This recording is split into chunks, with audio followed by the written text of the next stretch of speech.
that had happened on the railway over the years. The railroad is full of all kinds of unknown and ghostly things that are full of mysteries.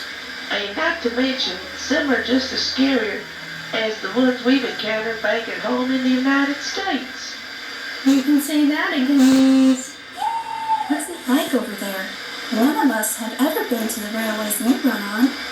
Please tell us. It ain't like what you have here.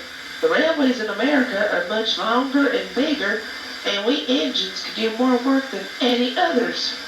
We pull much heavier passenger and freight trains and can go long distances. But at times we have to let diesels help us out for dynamic braking. The other engines were impressed. Is there anything out of the supernatural, like any legends or ghost stories that have been told on the rails? We've had several, but none of them would ever scare you.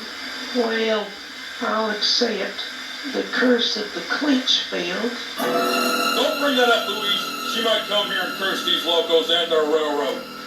Who will? Who's Clinchfield? What curse? Oh, now you've gone and done it. We promised to never mention it to the others, or you know what might happen. The engines looked at each other with curiosity and interest, wanting to know very badly. The 3 American locomotives had no other choice but to tell them. The engine that comes from this story is legendary and very haunted. You mean like the untold story of Timothy that we told you about? You could say that, but this one has been talked about for almost 6 decades, and everyone in America knows about it. Many steam engines and diesels had their own strange and dark tales, but this engine is the mother of all ghost stories on the railroad. Clinchfield 311. Clinchfield 311? That doesn't ring any bells to me. Perhaps an unfamiliar name. None of you have ever heard of her until now. She was an old 482 mountain-type locomotive built in 1949 serving the Campton Southwestern Railroad.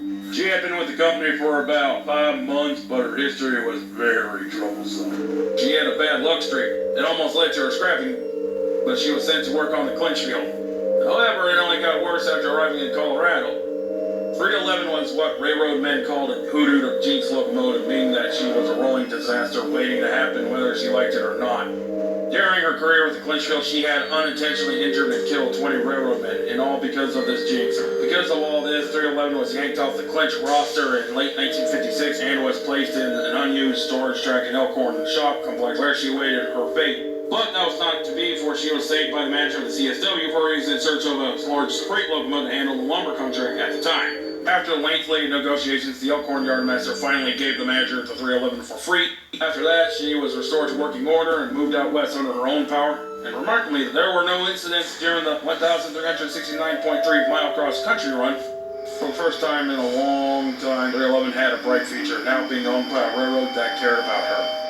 Well, thank goodness she didn't get sent away for scrapping. That's how I lost all my LNEI brothers and sisters. All except one survived, and I know how sad I felt. What about the other engines who worked there on Clinchfield? Were any of them friends with 311? Yes, there were. My driver had recently made a discovery 2 months ago before we came here. He was clearing out the yardmaster's desk at the now-closed Irwin, Tennessee yard when he discovered an old picture taken back at Dante, Virginia in 1952.